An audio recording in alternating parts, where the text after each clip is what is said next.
Hey everybody, Roxabox90 here with an evaluation video on the Eternal Master set to drop rather soon at the beginning of June. And it's an important video because it's going to be primarily monetary, but it's also going to be in terms of the overall valuation of the set as a player as well as a collector and overall monetary value. And this is going to range across the board in terms of the packs themselves, the boxes, the draft format, the value of the cards themselves, short-term, long-term, etc. We're going to go through in fine detail. Hopefully I want to keep this video short if I can, but I want you also to get a lot out of it. So we're going to go into it, and it's super important for a lot of people, especially those who don't have a very large budget on hand and don't expect to spend a lot of money. Why? Because if you go on and look up the MSRP on Wizards website and for the Eternal Master set, it seems almost reasonable given the kinds of cards we've been seeing. You have a $9.99 for booster pack and about $2.40 for the booster display, the booster box. And this is really important to consider because that is MSRP, which for these products are very limited.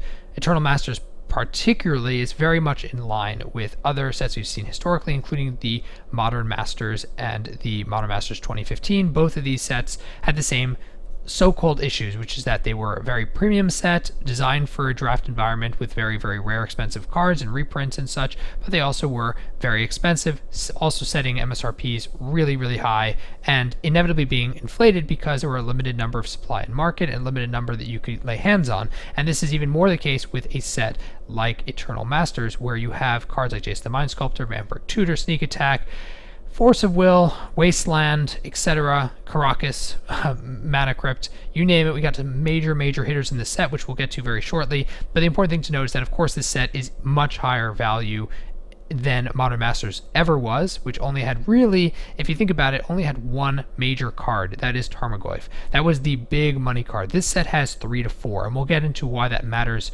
very shortly. But for players who are going on and saying, I want to buy it. So for example, abugames.com, if you look on Eternal Masters booster boxes, $350. That's $100+ over the quote-unquote MSRP.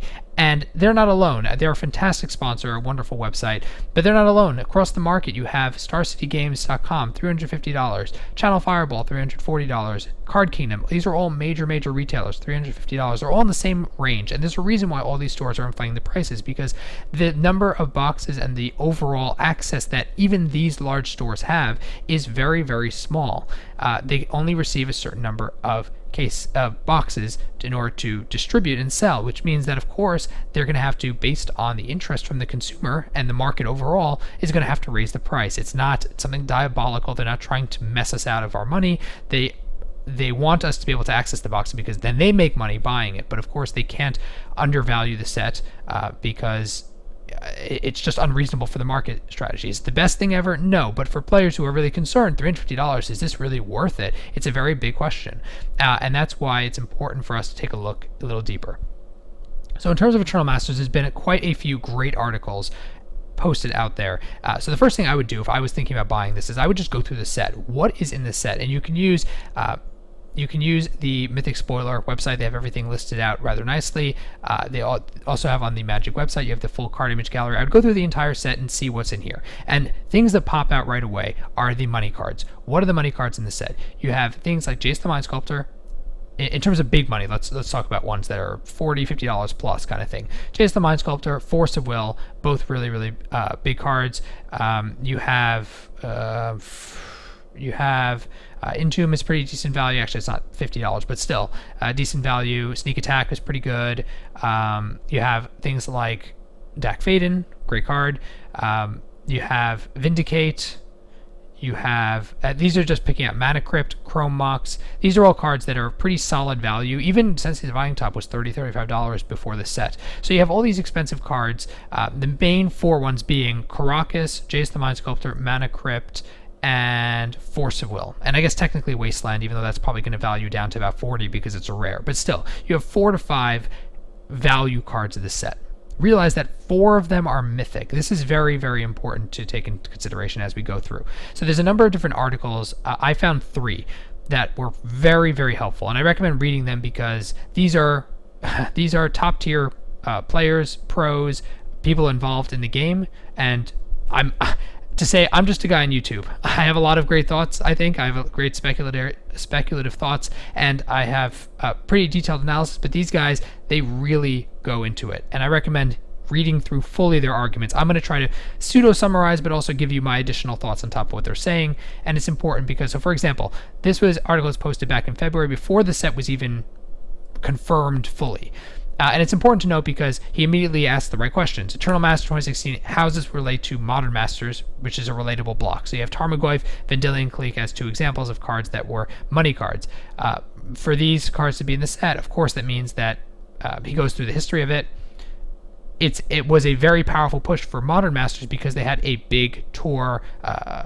They had a Modern Masters event that coincided with it to help push products. So they had additional print runs, and they did certain things for Modern Masters that they may or may not do, because it's saying they're not treating Eternal Masters like a big Modern Masters style event, but more like Conspiracy, even though the print level is not going to be like Conspiracy. This is important because since they've been holding this so long to build speculation, but if the product's not there to meet the demand, which it won't be, it will not be the way Conspiracy did, then it's a really big deal because players who are hoping to get in on this are going to be very quickly tempered in terms of the reality. So in terms of what's in the set, well, we know the reserve list was all cut.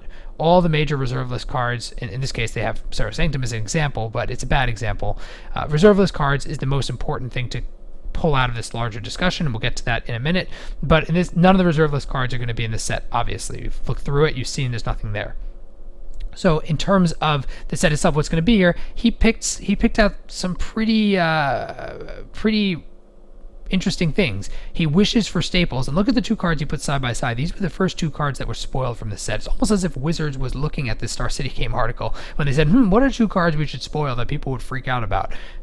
How about two uncommons, Force of Will and Wasteland? Boom, same thing that came out. So it's interesting to know in this article how much foresight there was involved here. And now if you look at Star City Games' recent article by Jim Davis, Eternal Masters, the Good, the Bad, and the Ugly, what's fantastic about it is how he breaks down very, very succinctly the key points, which is that this is a super exciting set, but be careful in terms of your excitement. Why? Because you have easier access to a lot of cards, and a lot of cards in the set, especially at the common, uncommon, and potentially rare level, even with the limited print run, are going to have a pretty decent drops in price. The real pain is going to be for the rares and mythics, which are going to likely drop temporarily and then go up from there. So for example, easier access, things like Mana Crypt have such few printings and such a few in market that the price is insane, and it's not a card that sees ridiculous amounts of play across competitive formats. It's a very big commander card, but something like this that's $200 plus dollars, it's just because it's not enough of them. And even getting a few of them in market is very, very helpful. But even getting cards like Vampiric Tutor and Dak Faden, which are on the lower scale of things, also just have not seen prints forever. And having the option and the possibility to get them is a big deal. And the prices that are rising is in accordance to this, because unlike Modern Masters, these are significantly more valuable overall. So it's good as well for the limited environment is that this is a set that's going to be really fun to play. They have some fantastic designers who are involved, and it's great to be able to see that the set itself looks like it's a lot of fun to draft. So at least that's a portion that we're going to deal with when we're addressing overall, is this worth it or not. The bad, this is a very big deal, and both articles that I'm referencing, I'll get to the next one in a minute, they both deal with this, which is that if you think that this set is going to help make Eternal formats such as Legacy and Vintage more accessible, very, very unlikely. Because for all the cards, and he notes here, for all the cards that are coming out, even if they get enough in market to make a difference, which they won't, but even if they did, all the reserve list cards are going to get a pump up. And this is really painful because unlike Modern, where reprinting the cards makes at least the interest in the format better, the reserve list is going to be a killer crux. It's going to literally strangle the possibility of Eternal formats expanding. Because if your Force of Wills drop to $50, but your Underground Seas go up to $500, then your decks are the same price. And most of the big decks in Legacy have at least one reserve list card involved in them. Most, not all, but most of them have a reserve list card in it. Which, sure, you can run Death and Taxes or whatever, but most of the decks require some reserve list cards, sometimes multiples. Lion's Eye Diamond is regularly a 4 of, and these cards are going to shift in price upward as people try to get into this format because of the set. So overall, and this is already being seen across the board, we're seeing this happen already. So it's important to note as well. So this article is fantastic for that way, breaking it down very succinctly. The real thing is the expected value of Eternal Masters, and how he gets to his reasoning I'm not going to go through, because there's a lot of things he's taking into consideration, a huge methodology, and this is the MTG Goldfish, this is the article I found on the topic. It's utterly fantastic. I'm sure there's going to be probably one on Trial Fireball, I would think, but I would reference this one for now if you're thinking, do I need to buy it right now or not, pre-order right now or not, because it's coming out beginning of June. So at the end result of this big long article evaluating everything, the important thing he puts together is that the total box eval is, I don't quite agree. I don't think it's going to be 200. I think it's going to be closer to 250, especially because if you take into account 6 to 12 months out, a number of the cards, if the print runs as small as I think, many of the cards will only temporarily fall in value and will go back up in price, especially all the mythics. Another thing he doesn't, I don't think, give enough credence to is the foil, the flottery, the flottery effect, as I've heard it referenced before. The foil lottery is going to make a very, very big deal here, because there are many, many great commons and uncommons, things like Pyroblast, which have not had foils before. Those are going to be similar to Brainstorm. They're going to be $50, $60 foils, and that's a big, big deal. Potentially $50, $60 foils. That's my expectancy for cards that definitely see play in the formats and have not had a foil before. With a limited print run, they're going to be expensive. Things like Brainstorm foil, which is in the set, it's still going to retain $40, $50, $60 value. If you have enough, we don't have as many of those as I'd like, but given that the foils at the Mythic range are going to be hundreds upon hundreds of dollars, plus you have the factor with the rares, similar foil wastelands, anybody at rare level, I definitely think that the foil level the foiling here is going to be much better than Modern Masters 2015, which, for example, had very few good commons and uncommons and even rares to hit the foil lottery. Which means that if you're wanting to run it for, at the end of the day, he's saying the total box value is not worth it in terms of getting it just to open for value. 100% agree. Don't waste your time, don't waste your money, go for the singles. They're going to be worth it much more down the line compared to a box. But you should still play with it. And the play part is a big component. I personally think that if you're going to end up splitting a box by playing it, that it's probably still going to be worth $10, $15 a pack to get the play experience and potentially hit the lottery. There's enough good cards, chances are you'll get something good from it.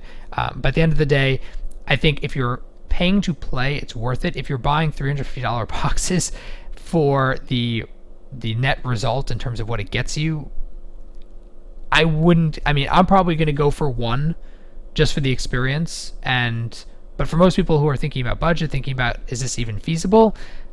Don't recommend it. I really don't.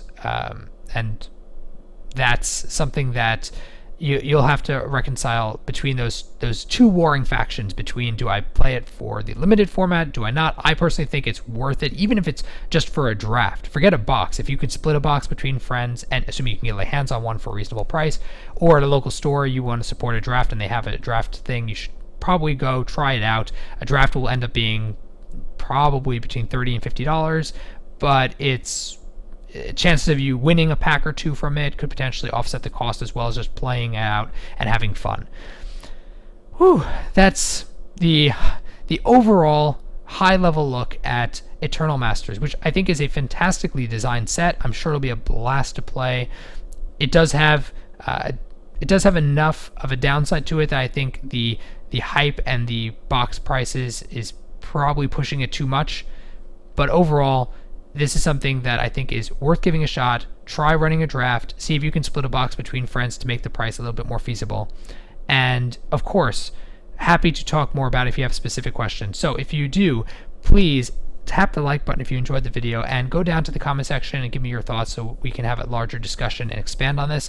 And if you have any other additional questions, feel free to message me as well. Otherwise, thanks for watching, everyone. As always, Roxabox90 signing out. I'll see you guys next time.